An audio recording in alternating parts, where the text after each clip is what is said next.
Toujours dans votre acte du jour de ce lundi 1er avril 2024 ginnaaw bi nga xamante ni lii di ay déballage am na ci côté ki nga xamante ni mooy le président sortant di mon excellence monsieur Macky Sall maanaam ginnaaw bi nga xamante ni alliance pour la république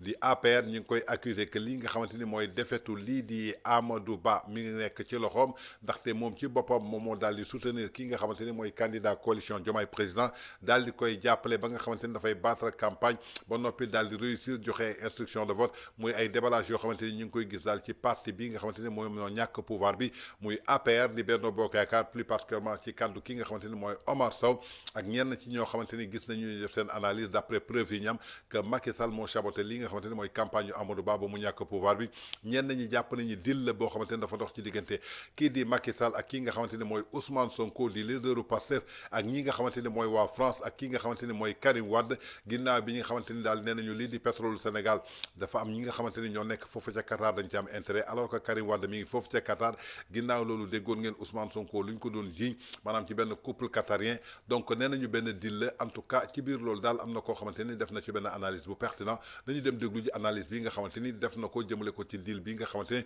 tey moo tax kii di Bassirou Diomaye Faye jël pouvoir bi ànd ceeg ki nga xamante ni mooy président de la République Macky Sall ànd ceeg Karim Wade di parti démocratique sénégalais ak ki nga xamante ni mooy Emmanuel Macron gis nañu bi Bassirou Diomaye Faye jëlee pouvoir bi bokk na ci 4 présidents yi nga xamante ni ñoo njëkk a félicité kii di Bassirou Diomaye Faye ginnaaw loolu nag ñi nga xamante ni mooy waa États-Unis ñoom aussi ñi ngi ci biir deal bi seen intérêt bi nga xamante ni gis nañ ko ci Sénégal nañu déglu ji analyse bu pertinente bi nga xamante ni suñu ndaw si defal nañu ko.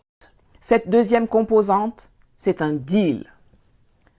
Tout comme pour la libération de Nelson Mandela le 11 février 1990, celle de Sonko et de Bassirou s'est accompagnée de deals. La question est de savoir avec qui et quelle en est la teneur. Je ne vais pas prétendre que je sais, mais je peux vous dire avec certitude qu'il y a 4 entités qui avaient besoin de négocier avec la paire Faye-Sonko. Il s'agit d'abord et de toute évidence de Macky Sall pour gérer l'après-pouvoir. La deuxième, c'est la France, également une évidence, puisque c'est elle qui a le plus à perdre avec une sortie du Sénégal de l'UEMOA et du franc CFA, dont Dakar héberge le siège de la Banque centrale. Le ralliement en dernière seconde de son candidat Karim Wade ainsi que la bienveillance des médias france-africains est un indicateur. La troisième entité est intimement liée à la France, c'est la CEDEAO. Si le Sénégal décide de rejoindre l'AES, c'est la mort instantanée. Et enfin, la quatrième entité qui avait besoin de négocier, c'est les États-Unis.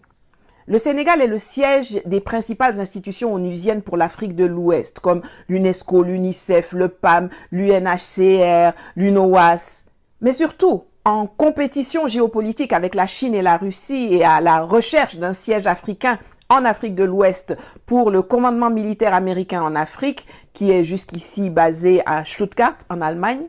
les USA préfèrent nettement composer avec des réformateurs comme Sonko plutôt que de laisser le cancre Macron continuer d'instaurer le chaos dans ce pays stratégique du Golfe de Guinée, non seulement parce qu'il est nouvellement producteur de pétrole et de gaz, mais aussi parce qu'il est un des points de départ d'une vague migratoire en direction des États-Unis qui est centrale au sein du débat politique américain en cette année électorale. Un deal, c'est une négociation. Quand vous entamez les pourparlers, vous savez qu'il y a des choses sur lesquelles vous allez lâcher du lest, que vous allez abandonner. Et puis il y a des choses sur lesquelles vous serez intransigeant, auxquelles vous ne renoncerez pas. Négocier est une démarche légitime en politique. La question est de savoir qu'est-ce que Ousmane Sonko et Bassirou Faye ont peut-être accepté d'abandonner. Le temps nous le dira.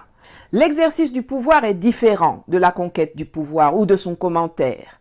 Bassirou n'a pas encore prêté serment et dans les premières semaines, il faudra prendre connaissance des dossiers, découvrir tout ce qui a été caché, faire l'étude du réel, réadapter le programme à la réalité et gérer une administration et des forces armées confortablement installées depuis plus de 60 ans dans le système france-africain. kon ñoo ko déggandoo xamal ne que daal cette deuxième composante du dara lu dul deal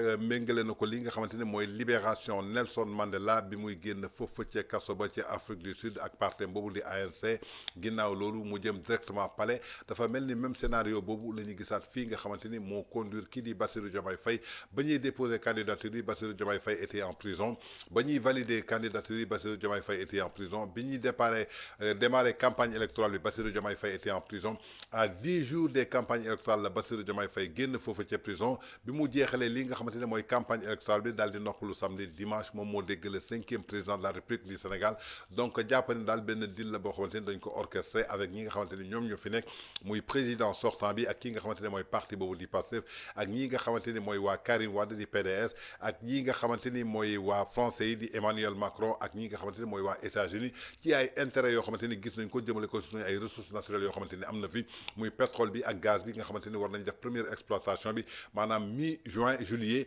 maanaam lépp loo xamante ni sukkandiku na ci ay barilu pétrole jëmale ko ci gaz war nañ ko gis fii ci Sénégal ndaxte dem nañu sax ba gis ay bombonu gaz yoo xamante ni bu njëkk ko Total lañ doon gis ay Touba Gaz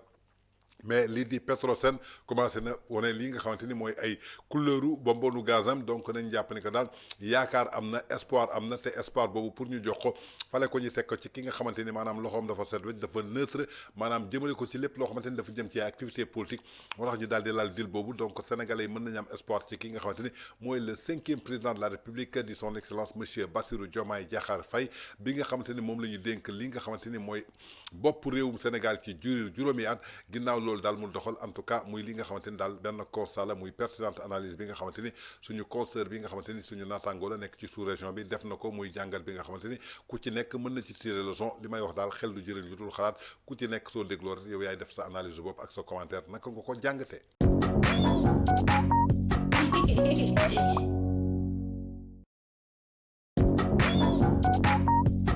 Hey, hey, hey.